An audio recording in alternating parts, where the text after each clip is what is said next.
There's an actual transcript, and then there's a summary of the rest. Here's what's news in the summary. Nobody died until 5:13 in the morning when the SWAT team entered.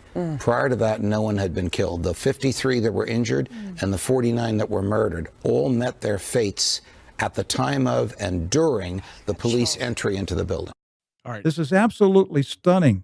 The FBI document says nobody was shot and nobody was killed between the first exchange with police officers until the SWAT team entered at 5:13 a.m. So there are a number of questions here, gentlemen. How do we explain the survivors who were interviewed on television giving detailed descriptions of the shootings?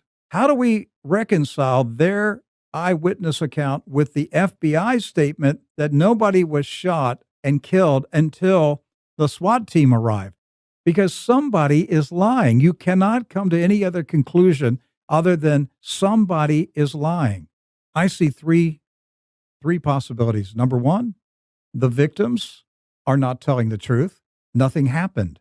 There wasn't a shooting. The whole thing was a fake event. The other option is that there was a mass shooting when the SWAT team entered. You have to ask yourself, how could Omar Mateen shoot over 100 people? How could he get all that done while a SWAT team is coming at him? And then the third option is there was a death squad that entered that facility and killed everyone, including Mateen.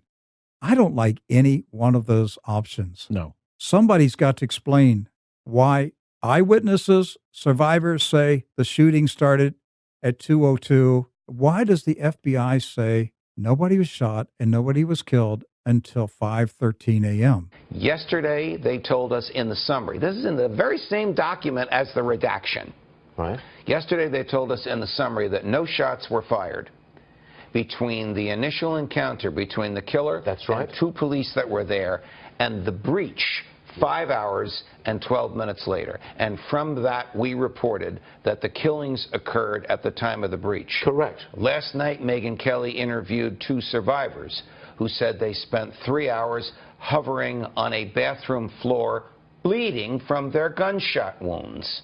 So, in fact, there had been shots fired at people in the bar, in the club, by the gunman at a time other than when the FBI told us yesterday it had happened. So the Attorney General's summary was inaccurate. Correct. And we didn't find out accurately what had happened until way after when we got the final results. Correct. So the document itself is a tragic effort by the government to sanitize history, to remove the Islamic references, and then to remove a truthful understanding of what happened. How could these girls have been hovering on the floor of the bathroom, bleeding from bullet wounds, for 3 hours if nobody was shot until 5 o'clock? It doesn't make sense. Judge Napolitano would not go on national television. The man is a former judge.